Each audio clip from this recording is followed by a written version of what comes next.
I'm Keith Jensen, and welcome to my Atheist XXXMas special. I decided I'd have a couple of friends over, tickle the old ivories, and later I'm going to jump up and maybe tell a joke or two. So glad you could join us. Thank you guys for having me, and Merry Christmas, everybody. It is really weird, and I'm sure a lot of you guys deal with this, seeing how people deal with an atheist in their midst at this time of year. Wow. They torture them upstairs. Yeah. At my work, I get grief every time I touch a Christmas cookie. I go in and I'm like, candy cane cookies, these are great. And they go, oh, you don't believe in Christmas. Why are you eating that? You know, that's a pretty open policy. I mean, they're not very picky that they will take me because I wanted a cookie. Like, if that's the only reason I converted, was that I had to have a cookie. Like, they should be choosier. How many of you went to a Rapture party? Not enough. I went to the Oakland one, the Oakland Regional Atheist Meeting. They had me perform there. I don't know if you guys know this, but in the middle of the Oakland Rapture party, an earthquake hit. Highlight of my life. Being in a room full of atheists on Rapture Day when an earthquake hits. It was surreal. We all looked at each other and went, no. No fucking way. And then when it ended, we were all like, I wasn't. Yeah, you were scared. I wasn't scared. Did you see this guy? Ah, what a fool. And people were asking me about that. Why? Why do the atheist meetings skew older? I thought about it long and hard, and I think this is it. I think that all the young people were off at drug-fueled orgies, having sex with each other, because we have no morals, right? That's what we do. We just screw each other all day. We're barely restraining ourselves right now, you know. And then the old people, well, they've been doing that all their lives. They're tired, you know. They're like, comedy show? Let's do that. Let's do that. I need some rest. I say goddamn all the time. And someone actually said to me, you can't say that. You can't say goddamn because you don't believe in God. And I had to straighten him out. I was like, no.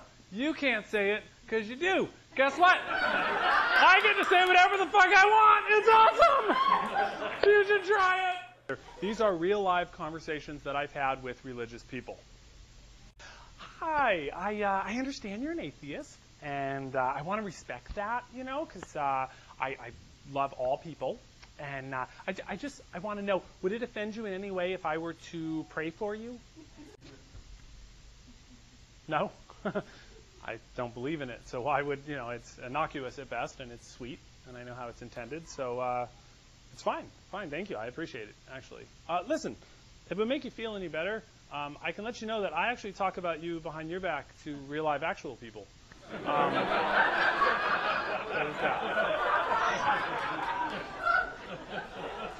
I like to help. If evolution is real, why aren't we evolving now? Holy shit. Wow. I'm gonna have to call the university. Oh my goodness. Why aren't we evolving now? That is tough. In your case, I would say force of will. I know you atheists are having a lot of fun with this whole rapture thing. I want you to understand that we're not all crazy like that. We don't all believe that, okay? I went to a rapture party too. I think it's funny. Oh, cool.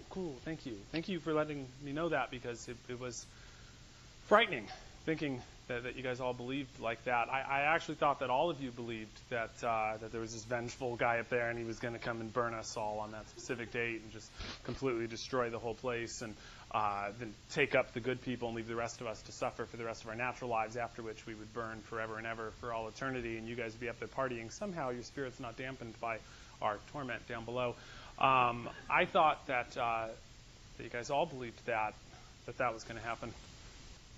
Well, I mean, I didn't think it was going to happen on that date, that specific date. It could happen any time. It's okay that you don't believe in God. That's fine that you don't believe in God. I want you to know God believes in you. God believes in me. Huh. And I can't really say that I blame him. Pretty significant evidence for my existence.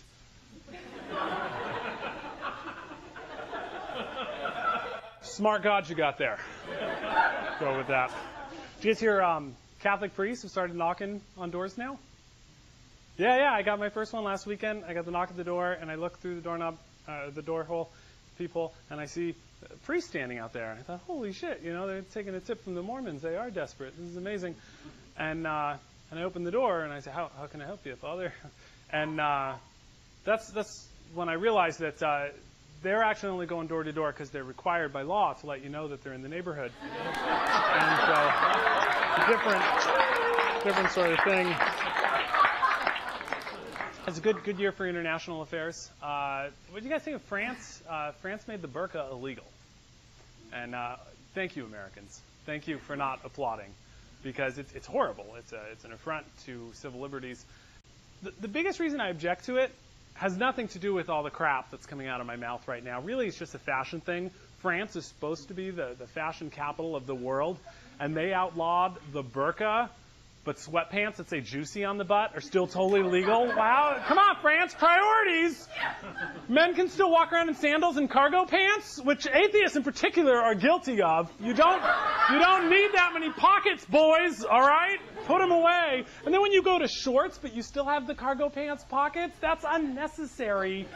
And it's wrong. And make that illegal first. I would give up some civil liberties. I would take some risks with the slippery slope to stop you guys with your cargo pants. But the burqa's kind of sleek in a Jedi sort of way. And then, style points wise, I can see where it's kind of cool, Most fashion is about hating women anyway, so I think France would be down with it, The burqa is most common in places where women are really, they're put down, they're expected to be very quiet, to be subservient. Now, you're covered head to toe with nothing but an eye slit, and a lot of places even a screen over that, and you're quiet. You know that it happens, that occasionally a Muslim man takes the wrong wife home from a Christmas party. That's gotta happen. He gets home, he takes the burqa off, he goes, "Oh, Sue, how are you? Where's Helen?" Someone actually called me on their names being Sue and Helen. They were like, those aren't very Islamic names. I was like, they were at a Christmas party. Pay attention. You called me on that way too late, loser.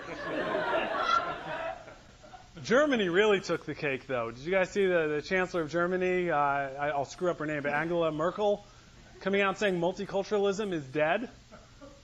It's like, do you understand your Germany? You can't say stuff like that without scaring the shit out of us. Stop that. I see the child. I saw him after I dropped a few bad words. I'm sure you've never heard any of those words before. And listen, you could teach some of those words to kids at your school, and I just gave you the secret to being popular, because they will never have heard them either. I just blew the whole adult conspiracy wide open right here. And then my other problem was old people in the audience. Like I said, doing the atheist gigs for a while there, I had to perform in front of a lot of old people, and then because my career is just smoking, I often perform at Indian gaming casinos. Have you guys been in these places? Oh my goodness. It's all these blue-haired people. And so they have a thing that's made for fly fishing, but the gamblers, the real gamblers, all buy it. It snaps on their coat, and then it goes to the card. And they don't even pull the card out, and this is there as a backup. It's what they use. When they're done, they just walk away. And it goes snap, and you hear it all over there. Snap, snap, snap, snap, snap. It's a weird sound. But the effect when they're still gambling is surreal. You walk into this room and you just see, an entire generation of people, like your elders, the people that you're supposed to be looking up to, tied to machines that are sucking their money out of them. And half of them also have a second machine next to them that's keeping them alive with oxygen or rinsing their blood or whatever it does. And so I get on stage, and then I'm afraid to tell my jokes because I don't want to say these dirty, horrible things that I have to say in front of old people, and I was censoring myself. And then I realized I don't have to sweat it. These aren't the old people that I grew up with. Those old people are dead. These are new old people. And they've seen shit I'll only dream of. They were in the mud at Woodstock. Normally I might mention what they were doing, but there's a kid in the room. It's on video, rented. I watched it at your age. Blew my mind. I never looked at my parents the same again. And for you, it'll be your sweet old grandparents, so it's really going to tweak with you. You got to seriously get all your friends together, rent the Woodstock tapes. God, I'm old. Download the Woodstock documentary, and you can see what your grandparents were up to in the 60s. It's incredible. You might even see your grandparents conceiving your parents. Like, you got to watch it. But I like to kind of loose things like this. Someone, and I can't guarantee I can do all of them, but someone just give me a religion, and we'll talk about it. Judaism? Okay, actually, that's a tough one for me. I get a lot of complaints that I don't really make fun of the Jews. And people ask me about it after shows all the time. They're like, you skewered everyone and you didn't pick on the Jews. Why is that? Why don't you pick on the Jews? And I have to answer that question in Jewish tradition with a question, which is, what part of I Want a Career in Show Business did you not understand? Hinduism? I don't know anything about them. I grew up in a Mexican neighborhood. I could tell you about cholos, but Hindus, I don't know. They sold me alcohol before I was 21. But that's actually kind of cool. Wiccans? All right. The Wiccans, because we had a Coexist tour, the Wiccans, they always bug me because they want in on the tour. And it's really hard to break it to them, but it's like I don't really consider them a religion any more than I consider Hot Topic a church. It's just not. But the other thing about the Wiccans is that they tend to think that I'm going to relate to them. And I do on the same level that I relate to anyone as another human being. But I am certainly not like, oh, atheists and Wiccans, we're like this. It's us against them. Because that's what they walk up and they're like, hey, you really skewered all those silly religions. That was great, you know. And I'm like, oh, well, cool. I'm glad you appreciated it. And then they go, hey, yeah, listen, my coven's getting together, and we're going to do some spells. Wonder if you want to come by. At which point I say, will there be cookies? So, science, I always hope someone will say that one. I had such a fun Scientology story. Don't drink. I was really drunk, and I was with a friend who was really drunk, also, coincidentally enough. And we walked by, and the guy says, you want to take a free personality test? And I was like, free? Hell yeah. So I go in and I get my buddy who'd been drinking, and we watch a little bit of the movie, and then we leave, and we get outside, and he goes, check it out. He'd stolen a copy of Dianetics. And like he was some kind of master thief. He explains to me how he did it. He's like, there were 5 on the piano. Took the one in the middle, spaced the other 2 out. I'm like, wow, you're brilliant. We took it into the used bookstore on 24th Street, and we walk in, and just typical bearded, heavy-set, reading something heavy. We walk over and we go, hey, dude, we were wondering if you would buy this book from us. And he doesn't even look up. He goes like this. And we follow his finger. And it was like the No Stairway to Heaven scene in Wayne's World. It said, and I shit you not, it said on a row of copies of Dianetics, single word, no! A good day to you, sir. Shuffled back out, gave it to a homeless person. I think he's running for president now. It's amazing. People do ask me, atheists in particular, ask me what it's like going out in a Christian majority country and making fun of Christians. And I'll give you guys a tip. Let the Christians know ahead of time that after you make fun of them, you're going to make fun of the other religions, the brown people religions. Christians, I have found, will put up with no end of shit so long as they're promised a reward at the end of it. It's absolutely amazing.